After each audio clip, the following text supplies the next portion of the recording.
On this episode of Lapeef Let's Talk. Hi, Rick Judah. Yo, what up? What up? How y'all doing, panel? What's going What's on? up, Rick? What's up? Jay, I see what you did. You moved all the quiet people to the bottom. No, he went off camera. He trying to What you mirror think? me. He funny. About I'm tonight, saying- Rick. Rick Judah, before What's you, up, Louisville? Hey, Rick. hold up, Rick Judah, before you speak, I want to read this really. Oh, go ahead. Go ahead. 75% of Black PhDs are graduates of HBCUs. 46% of Black business executives graduated from HBCUs. 50% of Black engineers, 80% of Black federal judges, 85% of Black doctors, 50% of Black attorneys, 75% of Black military officers, 40% of Black dentists, 50% of Black pharmacists, and 75% of Black veterinarians are all from HBCUs, and they only represent 107 out of 6,000 schools. It's something special about an HBCU. Spellman, and you talk a gang of shit on HBCUs regularly. So I'm asking you, black man, you said go support another black man that's doing this elite Ivy League representation of HBCUs. How much black-owned apparel do you have in your wardrobe right now? Every time you send me this live stream, that's all you see me wear. I see you wear your homie shit. But did you not just say it? What the fuck did you just say? My nigga, do you not understand what the fuck I'm saying? Did you say I said how much I've on heard black it. support? Jesus and Christ. all you see me You with? got all nigga, that education, on you shit. making all that money, and you acting like you don't understand motherfucking English right now. I understand English, No, you nigga. don't, Can you because read? you answer the question. question You wouldn't just say, I got a you- bunch of t-shirts from my homeboy. I said, how much black-owned apparel do you have? So you should be able to rattle off a bunch of designers that you own. I can. So how much do you own? You got so much input on the subject, bro. Now, we're going to be gentlemen. We could do that shit, but let's get one thing clear, fam. We don't talk to each other like that, and we don't come at each other like that. So please don't do that on this platform. Don't come at me like that, bro. We ain't in the A and we ain't in Chicago. We going to have a conversation as We gentlemen. definitely not. Facts. So what you talking about? Check this out. This is what I said. I asked you a simple question that you still refuse to answer. Ass So nigga. you just got your homeboy apparel, and that's cool. That's all you had to say to begin with. Instead of doing all this rah, beating your chest and all this other goofy shit you doing. Hey, what the fuck is you doing? Nigga. Hey, go to y'all. Hey, go to your historical black colleges and jack them off. Cause guess what, nigga? Like I said, y'all, you can't have this conversation. Y'all are compromising this conversation. And I understand. That's why I said to Courtney, I can understand a level of pride.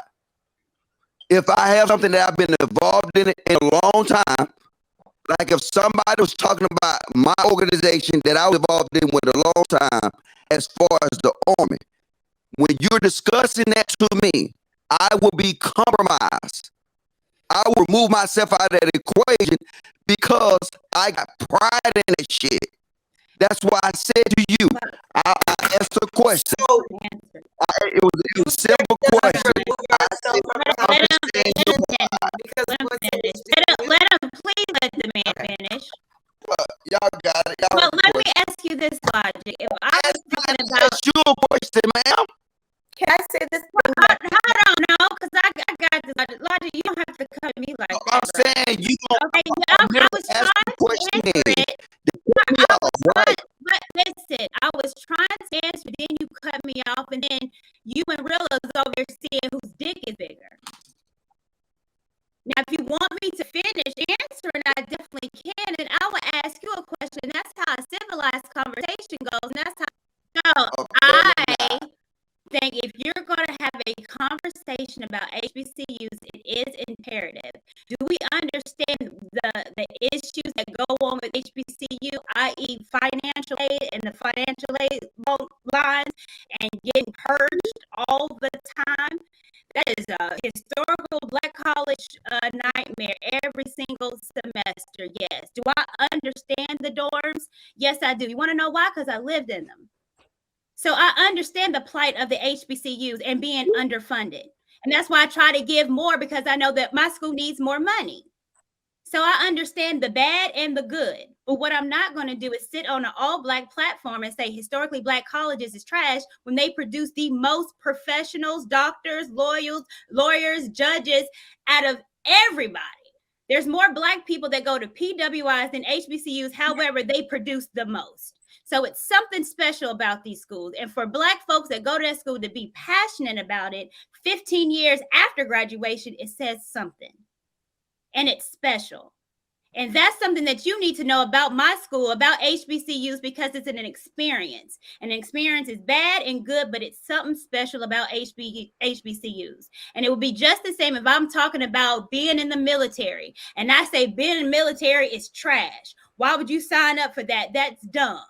Don't you think I would need to hear a perspective from somebody that's actually in the military? Wouldn't that be important?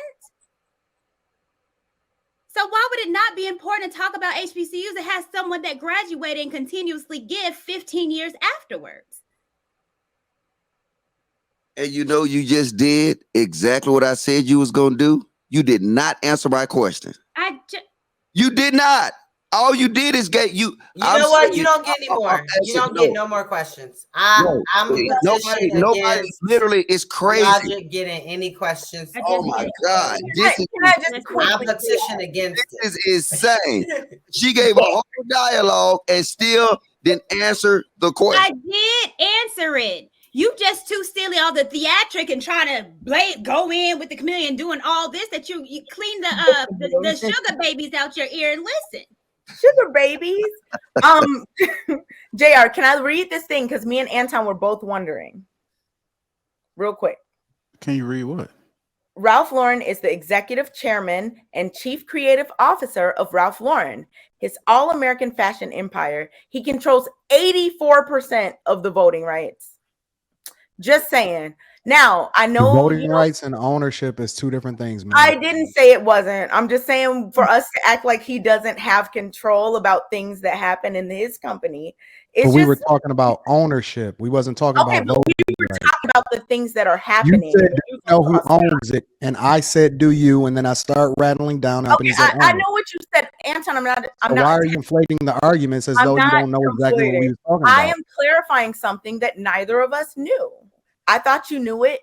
But that wasn't the question that we had. The question that you asked was who owns it, not who controls the voting rights. Okay, but the question was about monetizing versus, paying due respect, whatever it was.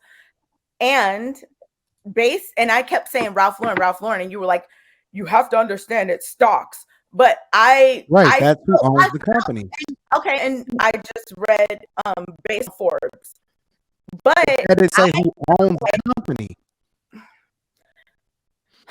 You tried to make an argument and it didn't work. Okay, Anton. Who owns the company? Okay, Anton. Ford Motor Company, the owners of Ford, the Ford family controls 51% of the voting rights. Who owns the majority of the company? Okay, Anton. If you don't think you don't want to talk that because you wanted to Ralph Lauren, now you don't want to talk about it. If you don't think Ralph Lauren has anything to do with what goes on at Ralph Lauren, that's not what we said. Stop changing the argument in order to fit a narrative. Well, but you're talking about Ford. You're asking me about Ford while you're talking about me changing the argument.